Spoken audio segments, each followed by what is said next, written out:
being recorded.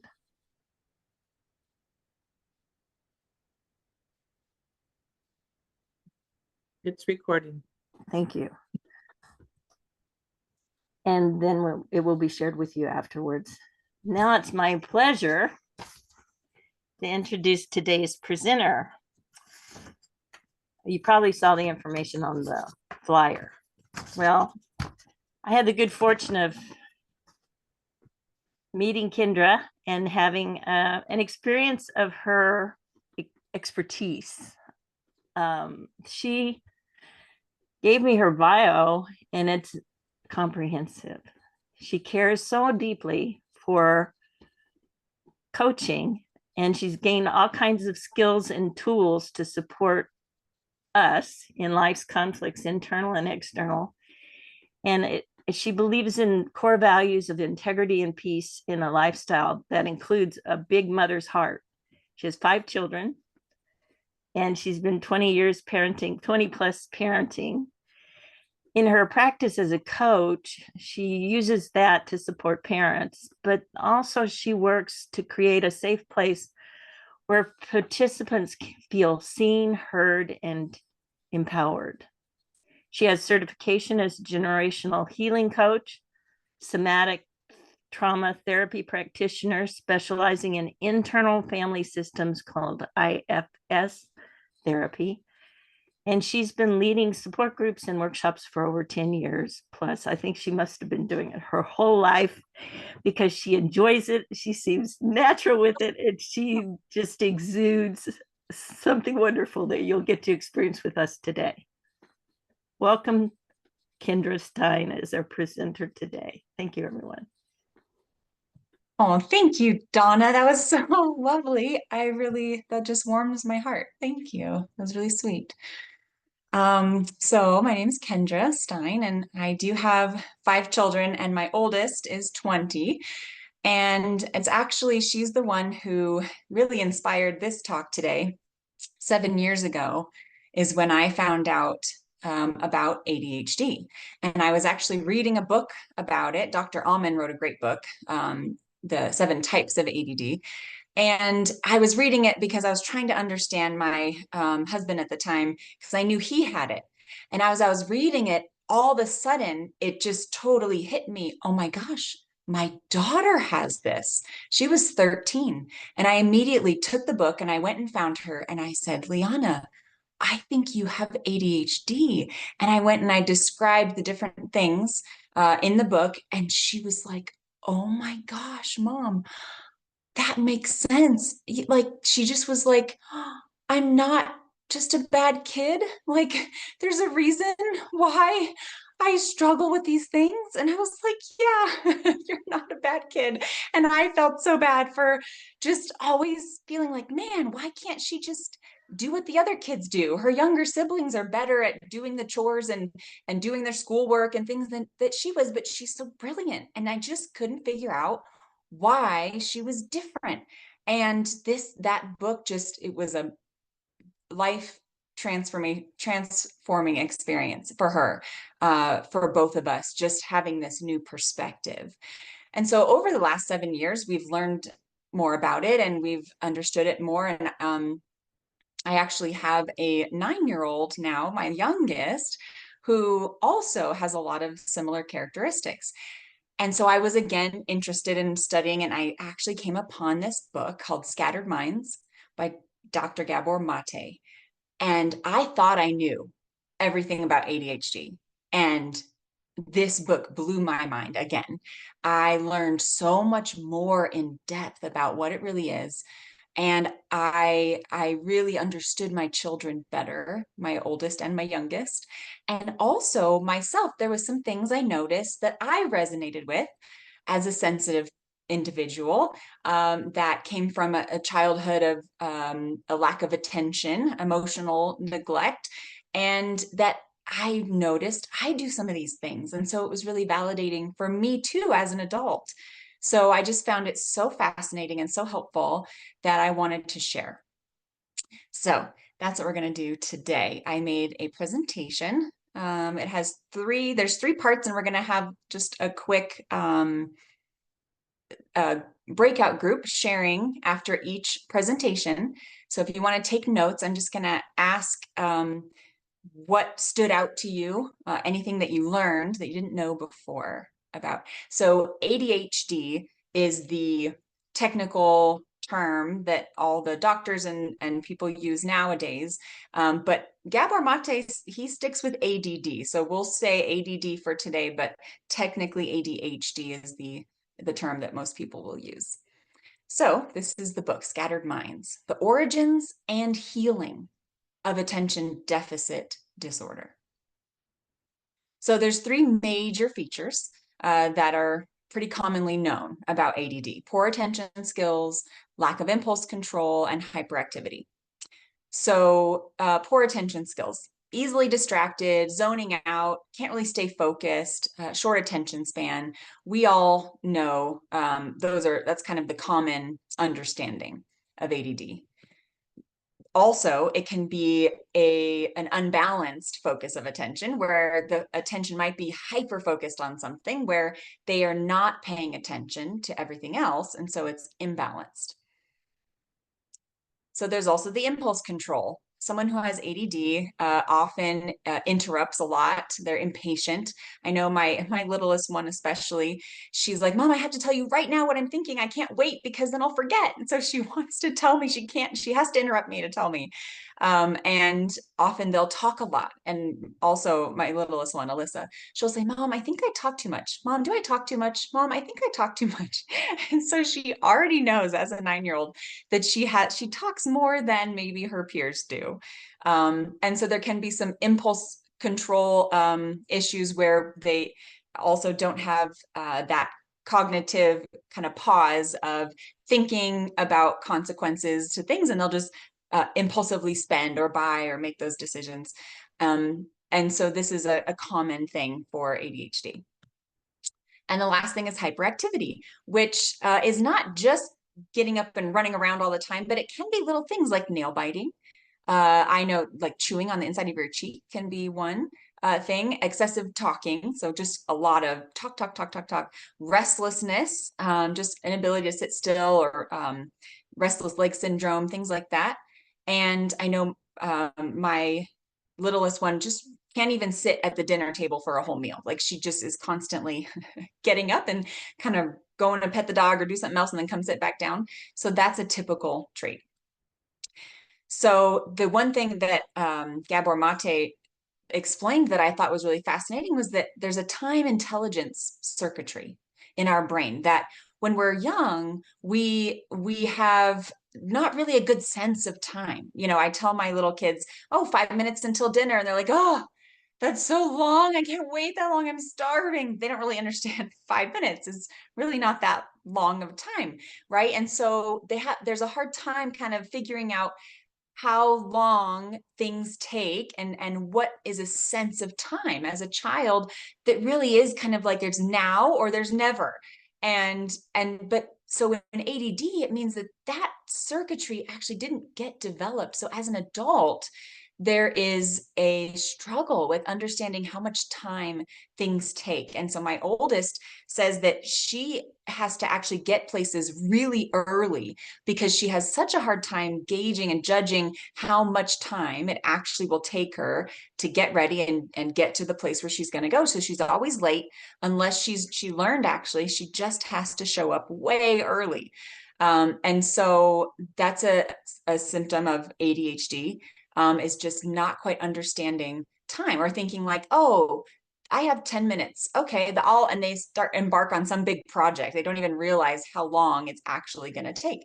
So one tip my oldest said she also does now is she times her activities, like how much time does it actually take her to fold her clothes?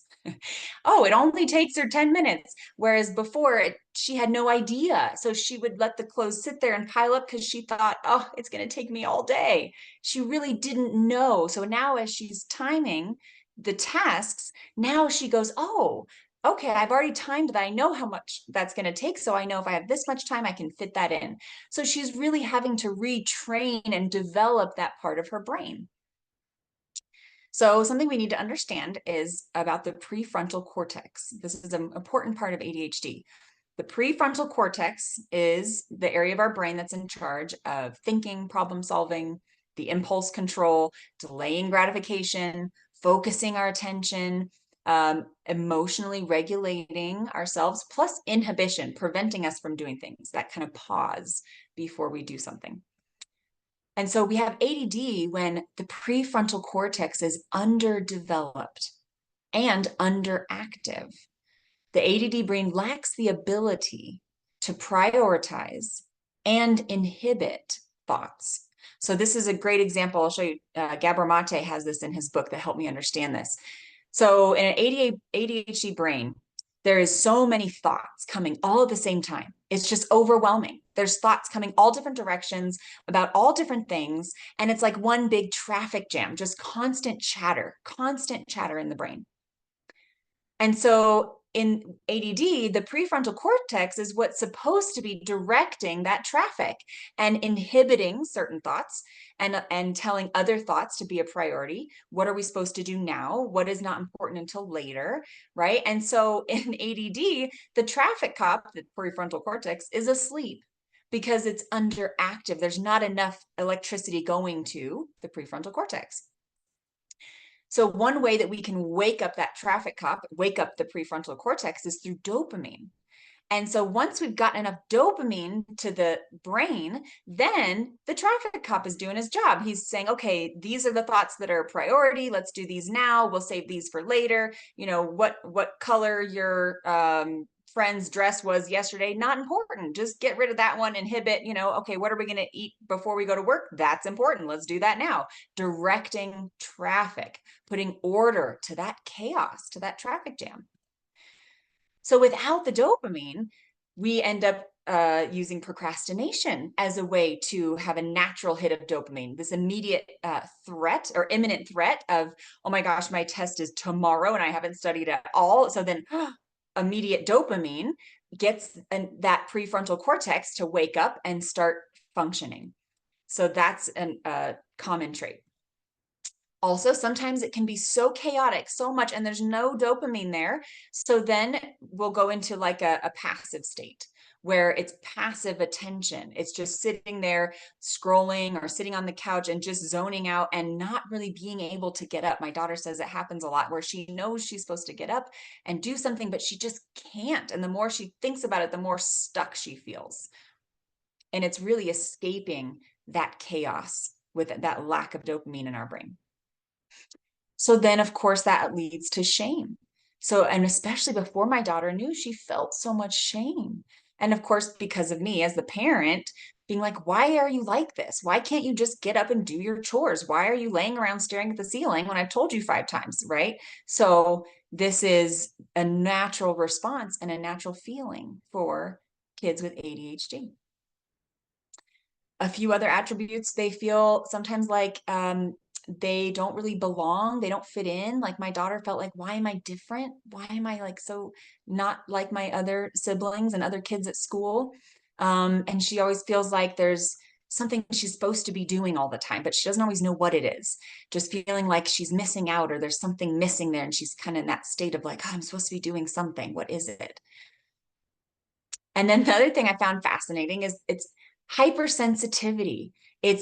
That's with emotions, being hypersensitive emotionally, also getting sensitive to allergies or external things, like getting sick easily, and also feeling pain to more of an extreme level. I know that with my oldest, she was definitely more sensitive to pain. And we always thought she was just being a drama queen or over exaggerating, but she really does feel things more deeply and her skin is literally more sensitive. And so her pain registers higher in her body. And so emotionally too, little things can cause big emotional reactions. That's a hypersensitivity. It's an inherited trait that goes along with ADD. So I just want to say something about sensitivity, that this is from the book, from Gabor Mate. The existence of sensitive people is an advantage for humankind because it's this group of people that best express humanity's creative urges and needs. Under normal circumstances, healthy environment, they're artists, seekers, inventors, shamans, poets, prophets.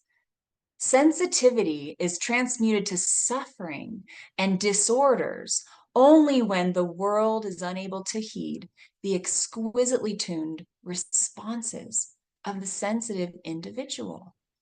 So what he was saying is that naturally, as human beings, as a animal, even on this earth, if sensitivity was not a good trait, we would have evolved out of it, right? But we need sensitivity. We need it to really express our humanity, that what makes us human. This sensitivity is so beautiful and precious. And my youngest is the most sensitive, most beautiful, precious girl, and her emotions are so deep. And she has to be allowed to express them in a safe space. Otherwise, she gets stuck in shame and hides herself and is not able to really develop the creativity that goes along with that sensitivity. And so I just really appreciated this point. We need sensitive people, and our human bodies, it knows that we need that. Otherwise, we'd all end up just fighting each other and, battling it out and be just like animals. Like, our sensitivity is what makes us human. So I just wanted to make that point. So we have sensitivity plus the underdevelopment of the prefrontal cortex. These two factors. So it's the prefrontal cortex being underdeveloped and inheriting the trait of being a highly sensitive person creates ADD. Okay, so that's the first part. And now we're going to have some breakout rooms that Myrna's going to put you all in groups of 3s. And we're just going to give you 6 minutes. And I want each person to share for just 2 minutes. Just share the one or two things that really stood out to you or that resonated, that you noticed. You either noticed in someone you thinking may have ADD, or even in yourself, something that you learned that you didn't know before. That's all. Okay, Myrna? So she's going to put you all in groups. And then we'll see you in 6 minutes. Okay, opening the rooms now.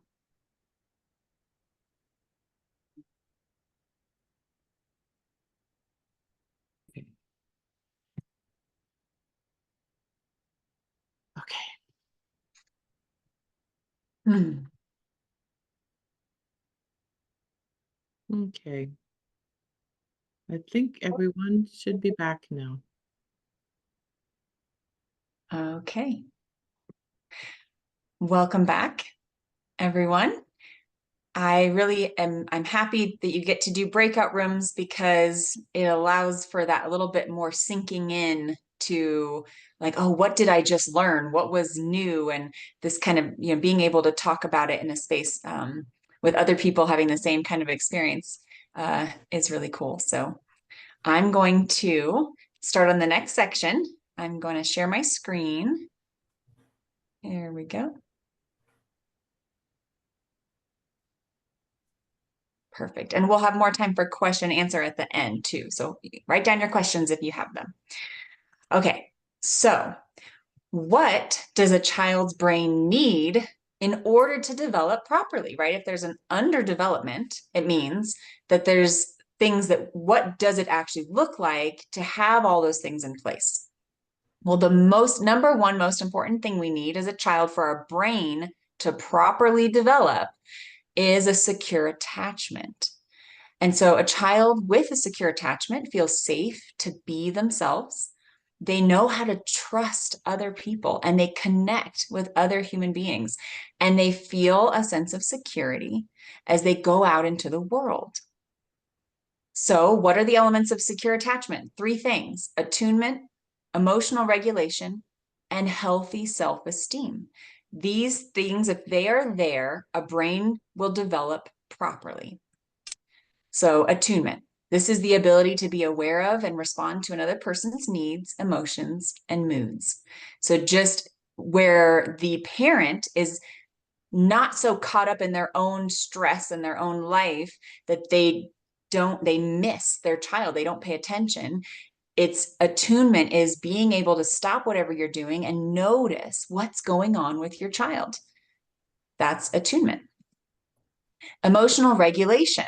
So that's where even if your child is throwing a tantrum or they're not behaving or they're doing something that's bothering you, you don't lose your cool as a parent, that you're able to emotionally regulate yourself so that the child feels like they can be themselves and they're not going to disrupt your emotional regulation. So they can feel safe in their home to be themselves, to have feelings, that they're not going to cause the parent to freak out. And healthy self-esteem. So that's when the child feels loved for who they are, not what they do. So they go through a process of differentiation. That's when you're about 2 years old and you go through the terrible twos of saying no to everything. And then again, as a teenager, when you're trying to separate yourself from your parent and be independent.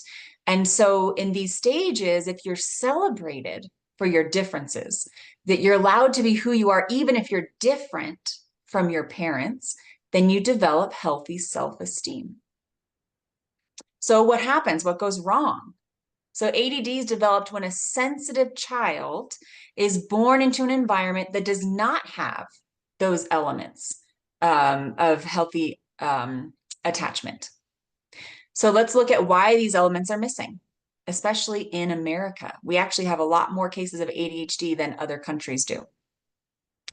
So just based on recent studies of families that have children with ADD versus families that don't have children with ADD. So depression, sexual abuse, and alcoholism are much, much higher in families that have children with ADD versus families that have children with no ADD. This is an interesting fact. Think about how attuned parents can be to their children if they're depressed, if there's abuse going on or alcoholism. Then they can't be there for their children because they're so caught up in their own stress. So that makes sense. Also in our society as a whole, we're not having as much community as we used to, right? So much individualism, isolation, breakdown of extended family. We're so busy and hurried all the time to be everywhere really quickly and filling our lives with so much going on all the time. We're so busy. And then there's also this big growing sense of insecurity in our environment in America. So this can hinder attunement because the parents are so stressed out just being parents and just trying to survive that they don't have the space to be attuned to their children. Lack of emotional regulation. So ADD kids are extra sensitive to anxiety and stressors. So if the parents are stressed out, the kid with ADD, they're super sensitive to it and they get triggered really easily. And they need a regulated adult around to actually help them feel safe again. So they're kind of like cold-blooded animals, like where their environment really affects how they feel. They're very much affected by their environment. So unfortunately, a lot of parents themselves don't have the skills of emotional regulation. And so it makes it worse because when the kid's throwing a tantrum, we get upset and we yell at them. We're like, all right, cut it out, enough. Oh, and I know I do the sigh of exasperation of like, oh, just eat the food, please. I've already tried twice to make you something and just eat it. This kind of just getting fed up with it. And then the child is left to cope with their own strategies like disassociating, behaviors, temper tantrums. They don't know how to regulate their own emotions. And if the parent is dysregulated, they don't have any other choices. It's this, the acting out behaviors that we see. So a lack of healthy self-esteem. This is that differentiation process that I talked about, going from when you're 2 and then when you're a teenage kid, that you actually need to be able to be different and that you're reflected back as good. ADHD kids are more sensitive and creative, and they need their parents to nurture that creativity and uniqueness. But a lot of times they get this message that they have to perform or behave or be good, but they don't. They're different. They're not capable of that performance. So then they feel bad, unworthy. Okay, there is hope. ADHD is not a fixed, unalterable state. It can be healed by creating healthy attachments.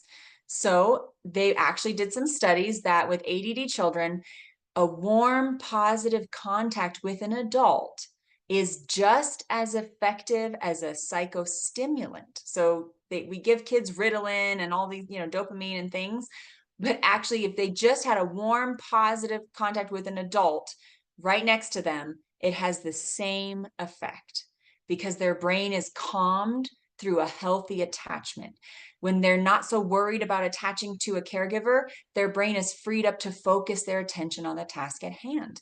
So I don't know if you've heard of body doubling, but it works really well with my kids, with my 2 girls. My daughter will be like, can you just sit in the room with me so I can do my homework? That's it. I just sit there. And then she gets to do her homework because now she feels secure and safe because there's another person in the room with her. It works. Let me tell you, it's so fascinating. So the next, this is it for this presentation. Then we're going to do one more where we talk about what does it actually look like to take those steps in the healing process to create a healthy attachment where we make a loving space for our beautiful, unique, and sensitive kids and even our own selves. Okay, so 6 minutes again? So, yep, 6 minutes. We're going to send you off again to discuss anything that you learned that was new or interesting, that you resonated personally or with someone that you know.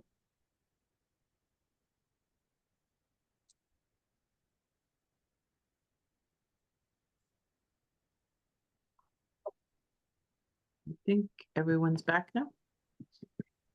All right. Okay, welcome back again. I hope you enjoyed your group discussing what went wrong kind of things and what we need to develop properly. And now the last presentation is just what does this look like exactly? What are the steps to creating a secure attachment? So I'm going to share one more time.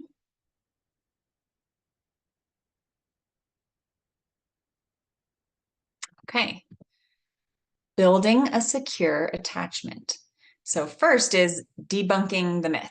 Okay, so there's a myth that we understand with these ADD kids that their child is just looking for attention, right? They're trying to annoy me. They're trying to get attention. That's like, it's kind of like they're doing it on purpose. They're trying to manipulate me. Like they're so smart. It just seems like they know. I mean, look at that kid. He knows what he's doing, right? Oh gosh. Okay.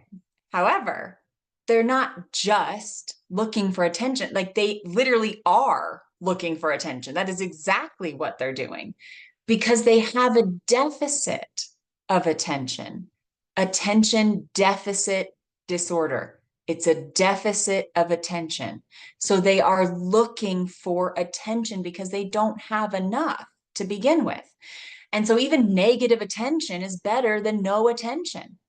And so they're really just looking for connection is really what they're doing. So it's important for us as parents with sensitive kids to realize underneath that obnoxious behavior, they're just a sensitive kid and they're probably dealing with some anxiety or some pain or loneliness or boredom. There's something there. They have a need underneath. So the secret is to offer healthy attention when they haven't asked for it. Instead of waiting for them to be climbing all over us or, causing trouble, before that, schedule time to be with them. Approach them when they aren't even realizing or waiting or needing it, and you approach them to schedule time and give them attention. That makes a huge difference. It's a little secret to filling up that need for attention in a really big way. Okay, so 5 steps. 5 steps to secure attachment. When we give them healthy attention, it creates a secure attachment. So here's 5 things that we can do. Step 1, the parent has to take responsibility for the relationship. And the goal here is fostering self-acceptance in our kids, that we demonstrate to them that we want their company. We give them active attention. We make time for them. We are interested in who they are and what they're doing and what their interests are. we actually act like we want to hang out with them. And I know when kids are teenagers, that's tough.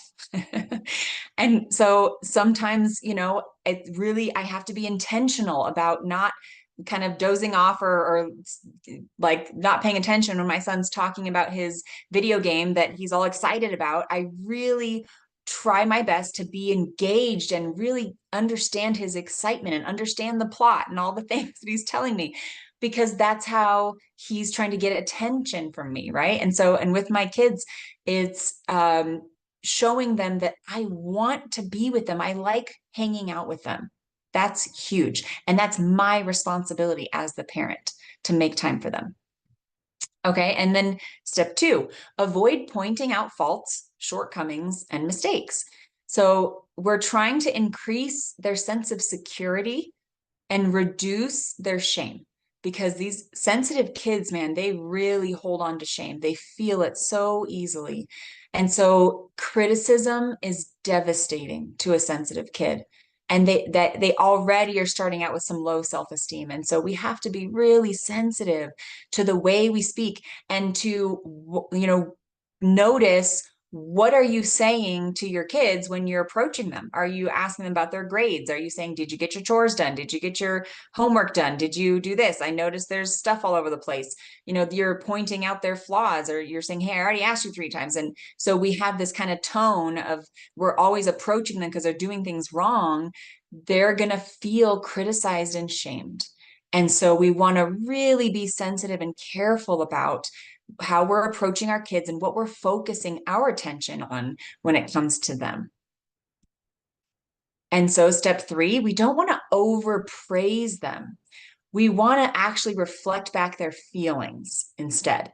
So the goal is to create confidence that their value does not come from their achievements, right? That we're not like, oh, you did such a great job, you know, doing your chores or putting your things away, or you did a good job getting an A, and we're praising their task, we're praising the result.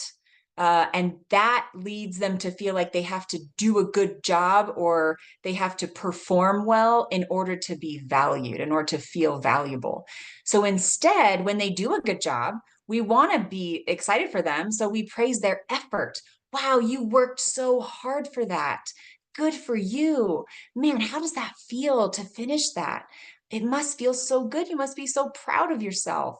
That's how I've changed my verbiage. When I talk to my kids now, I don't say, good job on the A. I say, man, you worked really hard for that A. How does that feel? You know, you really help them to feel good about who they are, not the deed, not the accomplishment, but the work they put into it, and their character of who they are, and reflecting back how they feel about it. So they're not needing the praise from you to be validated. They can validate themselves, knowing they are worthy of that kind of love because of just for being them, right? So not the praise, but who they are. Now, number 4, this is important. Don't parent from a place of anger. So our goal is to avoid faulting the child when there's conflict. We want to stay connected, even if we're at odds, even if we're fighting, or there's some kind of conflict between us. We really want to make sure we're not blaming our kids for the disconnect. And I know it's tough as a parent. I get it, that it's normal for us to get angry. So what we want to do is take a break. When we feel like we're triggered, we get angry or upset, we want to take a break. We want to remove ourselves from the room, take a few breaths, and then we can let them know that our anger is not their fault. Okay. And not just anger, but like also disapproval, or even just a withdrawal of love. The kids feel that. So just a quick story, just the other day, my youngest, my 9-year-old, she came up to me and said, Mom, sometimes I feel like I'm a really hard kid to take care of. I'm just really hard to take care of. And I was like, oh my gosh, I'm so sorry. Why do you feel that way? And she said, well, because I'm so picky. And I was like, oh my gosh, this is an area for me that I've been working on for a long time. And I said, you know, hun, it's not that you're too picky. It's you feel like you're too picky because of my reaction. Because when you don't eat my food, I go, oh, like that. And she kind of smiled and was like, yeah, you do that. But she's like, but you're not a bad mom. And I was like, it's okay, hon. I can handle it. I know I can make mistakes as a parent, and I'm still a good mom. I can still love myself. And I do make those noises. I do go, oh, like that, which causes you to feel bad. And she's like, I know I don't want to be picky. I wish I wasn't picky. And I don't want to be like a burden to you. And I said, oh my gosh, hun, you're not a burden and you're not too hard. You're not too much. And I said, I understand you don't want to be picky and you're doing the best you can. And she kind of was like, yeah, like she was really validated with wanting to know she was a good girl. She wasn't a bad kid. And that I knew she wasn't trying to be picky, but she just she's very sensitive to texture and taste. And it's really hard for her to enjoy all the foods that her siblings enjoy. So she felt a lot of shame around it. So even I'm not yelling at her, but I'm making this noise of like, ugh, she feels it. And luckily, we've created a safe enough space that she could tell me and that I could repair that with her, which is the last step. The parent is responsible for repair. So this is where we don't have to be perfect parents. That is definitely not actually, in fact, we only have to get it right. We have to do it right with this healthy attachment business 30% of the time. 1 out of every 3 interactions, we can do it right. We're allowed to mess up 2/3 of the time and still have a healthy attachment as long as we make a repair. So even though I was sighing in exasperation with my daughter's pickiness and I'd caused her to feel like she was just too difficult to take care of, I made the repair with her. And luckily, and I'd created a safe enough space that she felt like she could come to me when she had a hard feeling. And then I repaired that with her. I let her know it wasn't her fault, that this is something I'm working on and that I'm responsible for. And so she felt safe again and she felt loved and connected. I'm responsible for making that repair. And as long as I repair when the relationship has ruptured, then I build a healthy attachment, even though I mess up. So I only have to get it right 1/3 of the time. The other 2/3, I can be spaced out or I can get upset as long as I come back and say, hey, I messed up there. I yelled or I got angry or I, kind of made that comment. My kids sometimes will call me out. My son says, Mom, that was passive aggressive. And I'll have to pause and be like, okay, you're right. I'm so sorry. What I really meant was X, Y, or Z, right? So I'm working so much more now on the repair instead of trying to be perfect. I'm working so much more on, did I repair when there was conflict? So what it tells the child is that the relationship you have with them is the most important thing, that staying connected with them is more important than whatever else you're fighting about. It doesn't matter if she doesn't eat her dinner, if she's picky at dinner, whatever, that's okay. I love her more than that. There's this connection that can't go away. She doesn't have to earn it, and she can't lose it. This sense of value and love from her parents. And so conflict in relationship is normal and even needed in relationships. Temporary ruptures are always going to happen, but we have to teach our kids how to repair by doing it, by repairing, by being the ones that show up for them to say, hey, I'm sorry. And that's how they learn how to do it, by watching us do it with them. And so we want to listen to their feelings. We want to say, hey, I noticed you were, kind of acting kind of rude the other day. Is there something going on with you? And, I have a good story about this with my 15-year-old son when I noticed he had been kind of rude to me and that wasn't his normal behavior. And I was like, at first I got upset and I was wanting to just like take his phone away and like ground him for whatever. But I took a breath and I took some time and then I was able to, remember all my tools and recognize that if he was acting out in some pain, that's his pain language there, that there must be some pain going on inside his heart. So me showing up angry or, putting him down is not going to help. But what he needed was an attuned parent. And so I went up to him a little bit later and I said, hey, you know, what you said was rude and it wasn't like you. So it made me think maybe there's something going on. Is there something you're dealing with that you want to talk about? And he started crying. He burst into tears because there was something that he was holding on to. He wasn't a bad kid. And at the end, he told me about it. And I was like, thank you so much for sharing. And he said, I'm sorry for being rude, Mom, because he didn't mean to be like that. They can't help it. That is like, it's a pain language that when your kid is acting up or there's some kind of odd behavior, that's something's going on inside of them. And so it's important for us as parents to show up for them without defending or being shaming. We just give them space to share what's really going on. And that's intimacy.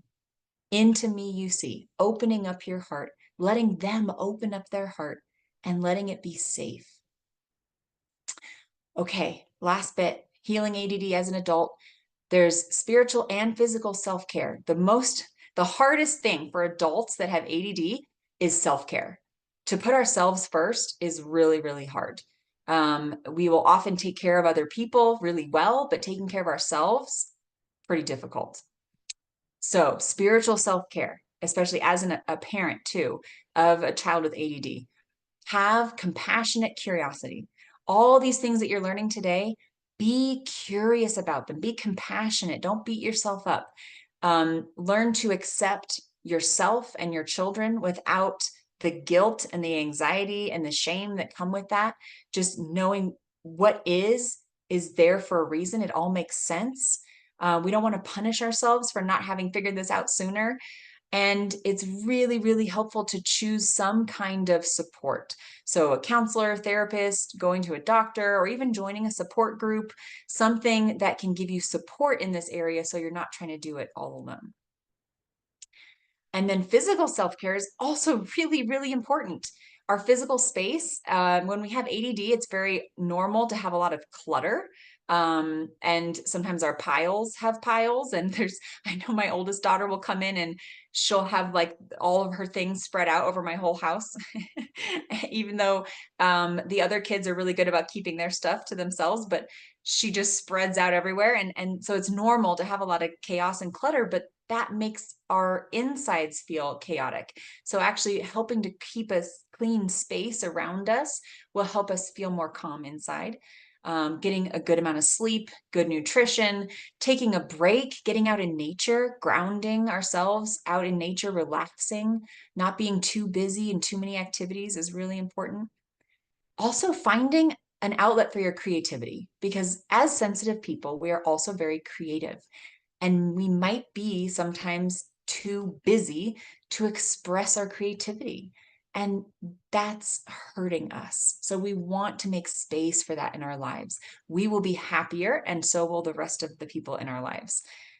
Meditation and mindfulness, really important. Again, creating space in your life is really, really important to just slow everything down and make space. And we can start today. We don't have to wait. You can take steps, even just showing up today and thinking about these new things is taking a good step in the right direction. Okay, and if you want more support, I have a parenting support group that I run every month that you can sign up for monthly. We deal with these kinds of topics, sensitive kids and how to build healthy attachments. So you can do this work with other parents and get coaching in a group setting. And then also I have a website, my website, apathtofamilyhealing.com. You can get individual coaching and also sign up for groups there also. So you can use your phone and scan those QR codes to get direct links to signing up for those things. Okay, and we can also send them out afterwards too. Okay, so that is my presentation for today. This is something that's really dear to my heart, not just for kids with ADHD, but also anyone who identifies as a sensitive person, which I do. I notice that I am a sensitive person. And so that a lot of these things also related to me as an adult. So really, I'm learning to have more compassion for myself, giving more space for my feelings, for who I am. And then in doing that for myself, I've been able to do that for all my children in a much bigger way than I ever have before. So I'm really grateful to be able to share all this with you. And I'm open to questions. If anyone has questions or feedback, we have some time now for that. So if you want to unmute, maybe Myrna, if you can help me to see who's popping up and just let people call on them. Maybe I can see only a few of you. Blondine, did you unmute? Did you want to ask a question? Yes, in fact. Thank you, Kendra, for this really wonderful presentation. And my question is, a lot of what you said, I could resonate with this for my husband.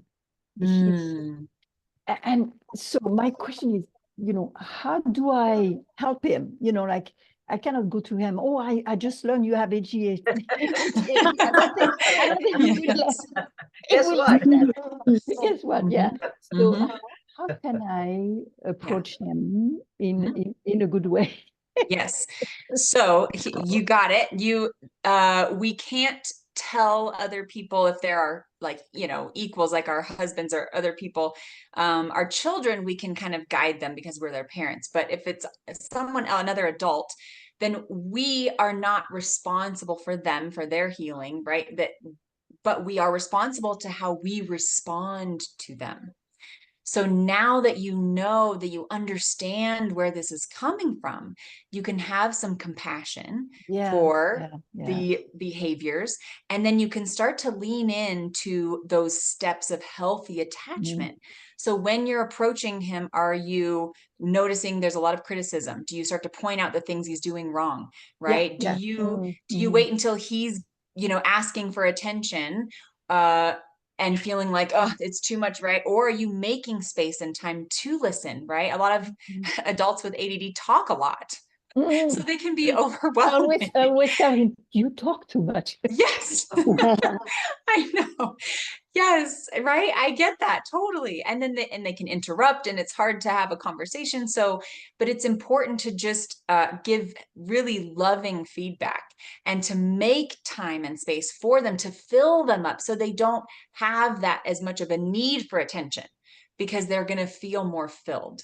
Right. And so taking those steps in the building a secure attachment is important. And then also, for an adult, you can always hand him the book, Gabor Mate's book, and just say, hey, I read this. I found it really fascinating. I had some things that I related to, just thought, you might want to look through it, and just let it go. You don't need them to read it. You can't control them or make them, but you can offer and just let them, go dive into it or not, or send them this recording and say, hey, this was a great webinar. You might want to check it out. I thought it was really cool. Right. And then they can have that, like, oh my gosh, wow, that sounds like me, or like, these kinds of things. So we want to be really gentle and have a lot of compassion and really focus on how you are responding. Right. Yes. Yes, that's right. Yeah. Okay. Thank you very much. You're welcome. Maury Gopper has her hand up. Oh, and then Deanna, you can be next. I saw you right there. Okay. So. Yes. So, yes. Thank you, Kendra, for your wonderful presentation. I think I have a son with ADHD, or he believes he has ADHD, but problem is he's 31 now. So is it too late now to apply any of the advice for parenting? How do we do that with adults? Oh, no, it's definitely not too late. I mean, my daughter's 20. And I shared with her actually some of these things because we have an open dialogue about, well, we're kind of like a therapy family. We talk a lot about emotions, and she's studying psychology and things. And so I told her right away, like, oh my gosh, I read this book and it's so amazing. And so I talked to her about some of the things. And so she was like, yeah, that's totally me. Like, oh my gosh. Yeah. And so she felt really validated. And so it's definitely not too late. It's important for them to understand themselves better. It gives them more self-acceptance and self-awareness and compassion. And then you can even say, hey, honey, you know, I learned some things today that, you know, I maybe you want to take some responsibility as a parent for how you didn't know those things earlier, or, you know, you may have judged or been critical of some of his behaviors or didn't really understand. And then noticing, oh, it comes from a lack of attunement and attachment, and maybe there wasn't a lot of attention. He didn't get his attention needs met as a child. So you can offer repair as a parent as a really great first step. And just to say, you know, how did you experience me as a parent? Or how did you experience your childhood? You know, did you feel like you didn't get some attention from me, or that you were criticized? Or, you know, just be really curious and open to, it's okay. Whatever he says is okay. And you can say, oh my gosh, yeah, that's right. And I'm so sorry that I didn't know that. I wasn't there for you. Your needs weren't met. You know, I'm so sorry. And you don't have to, you know, wallow in shame, as I know I have in the past. I would feel like, oh, I'm such a horrible mom. But I've learned how to just have good self-esteem and say, okay, even though I made a mistake, I'm here now and I can do something about it now going forward. So now I give my daughter extra attention, actually my 20-year-old, since I read this book like 6 months ago. And since then I've been doing much better, because she would call me all the time. She would call me and just want to talk. And I'm like too, you know, it's like I felt suffocated. So I realized, oh, it's because I don't never call her. I'm not giving her any attention. So I started doing that more, and I started engaging more, and I'd sit with her and just kind of give her a little massage sometimes when she's home. And you can just see, she's just like, oh, like she's so grateful for that I'm initiating the attention.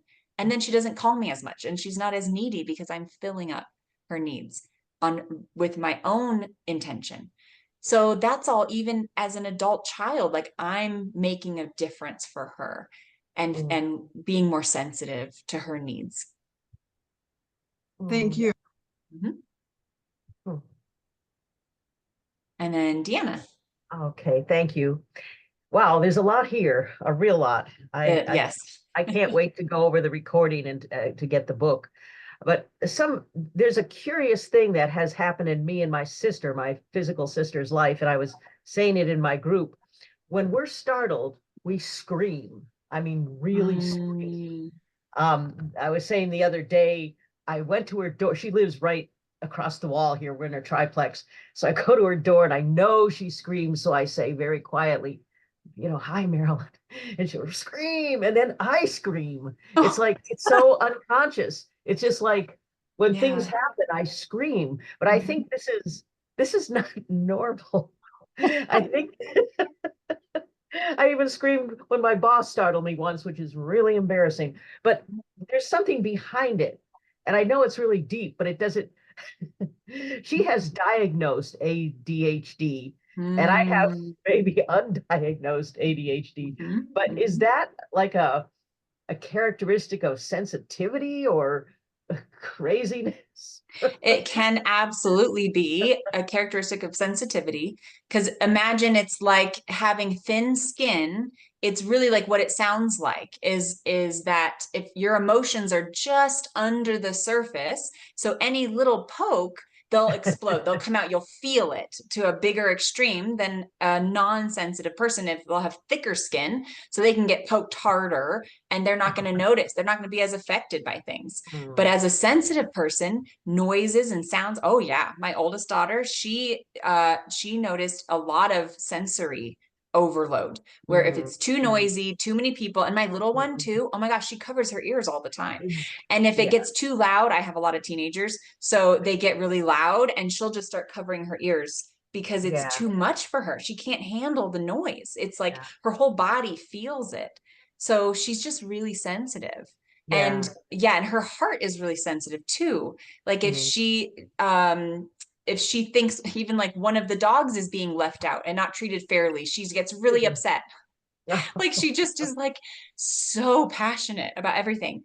And also, like, the fire alarm went off the other day on accident, and she freaked out, like big time meltdown, like screaming, crying, running out of the house. None of my other kids even moved. They were like, oh, that's the fire alarm. But she, Yeah. total panic. I mean, freak out. So see, she's just really sensitive. Hmm. That's Yeah. very interesting. Even the pictures, those cartoon pictures you had, like the rabbit running, it's sort of like I didn't really want to look at it. It sort of made my brain feel funny. Like, Mhm. you know, you don't want to see a picture of that kind of thing. And like for our church lunch after church, it's Yeah. I It's hate to too say it's much horrible. chaos. There's too many people. It's too, you Yeah. know, it's Yeah. awful. And my husband can't hear, so he's like, he's suffering. I'm suffering because I, you know, Mhm. don't. It's just too much. That's You know, right. you're trying to be polite, but it's like, oh my gosh, you know, and That's I come right. home exhausted. It's just like, Yes. wait, Yes. you And know, your social battery goes out quickly, oh right? That God, it's, yeah, yes, you can't be yes, around a lot of people for too long. Absolutely. That's sensitivity.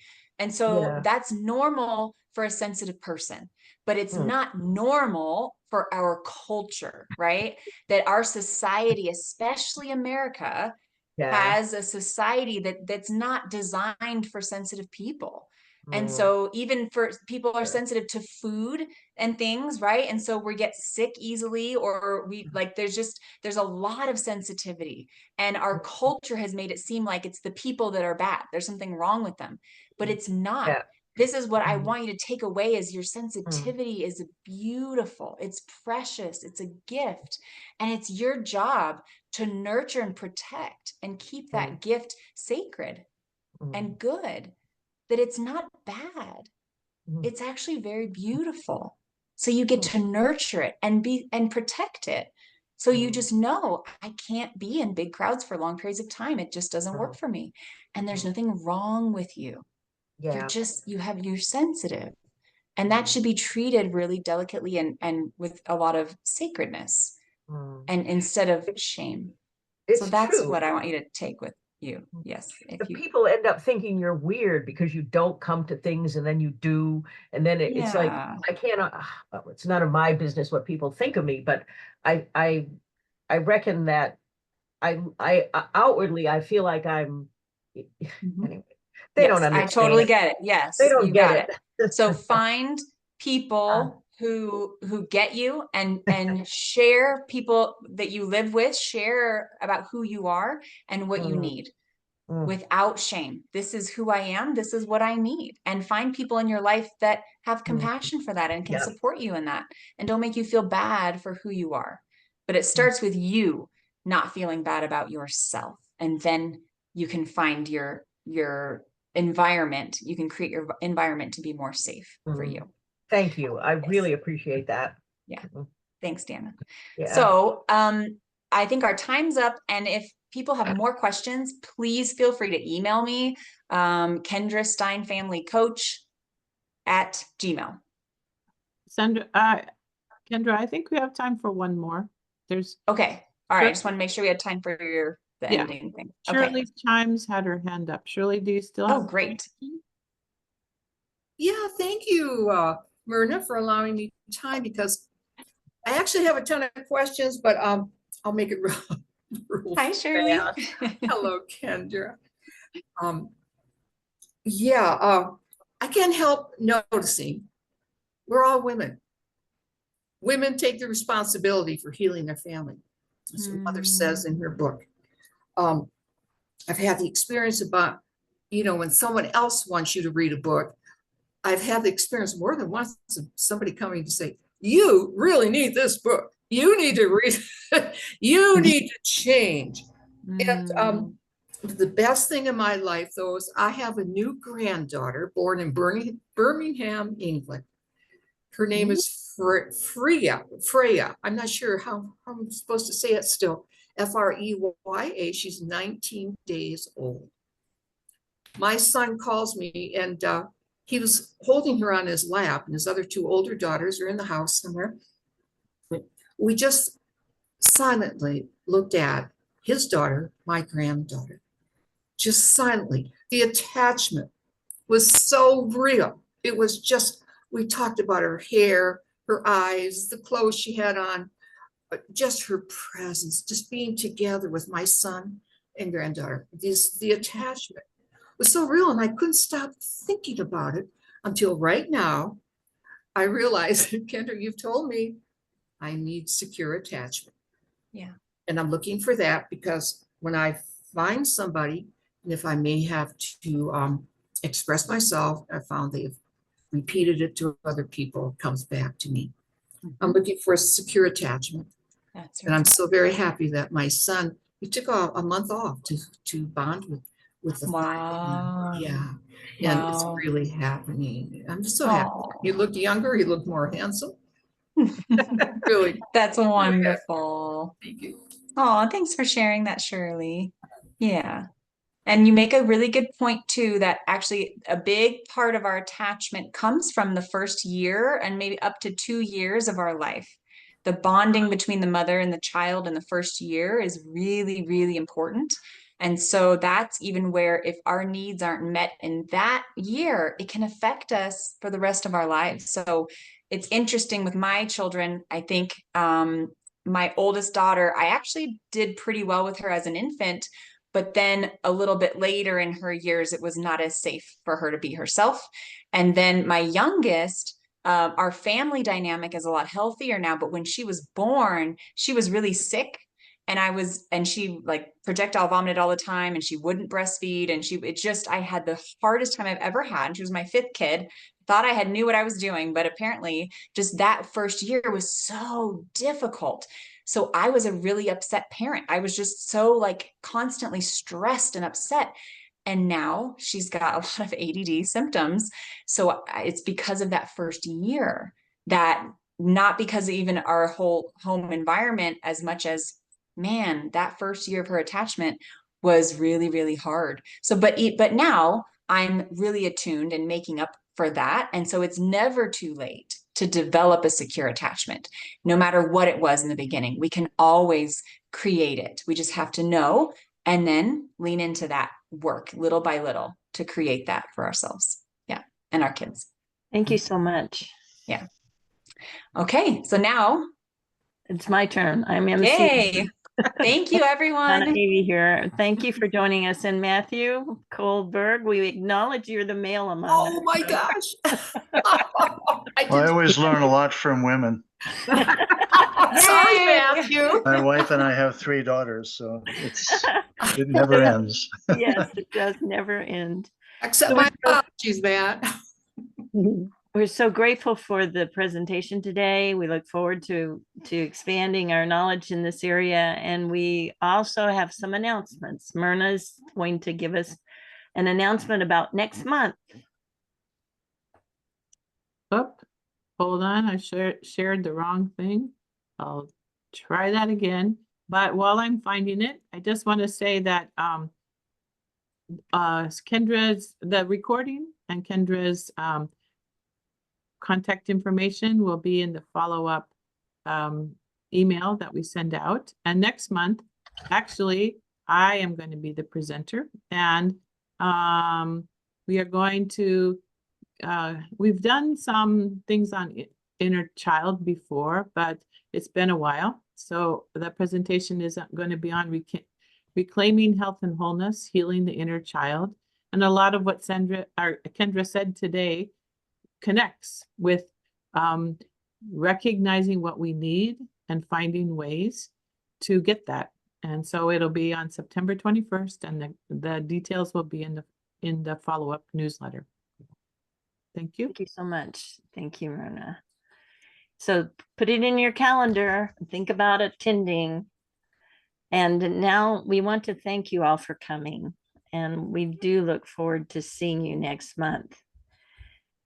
I don't know about you, but I look forward to this every month. And I'm so grateful to Myrna LaPrey for her many ways she supports all of us in many communities that I'm networked with. So did you also see how valuable this is in terms of community building and connecting to other people?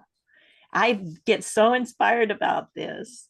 We are always making a better world by doing these special relationship awareness tips.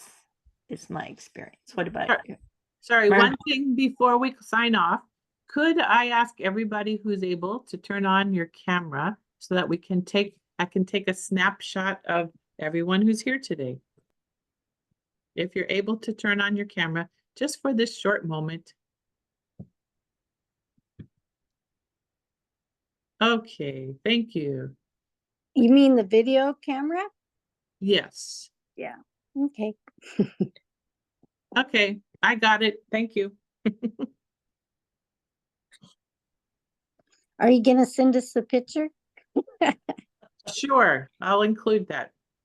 Thank you, everyone. We thank you again, and we'll see you again, we hope. Bye, Matthew. Thank you. Bye, Matt. Bye. Bye-bye, everybody. Thanks for letting me join. Oh, we loved it. Bring Thank others. you.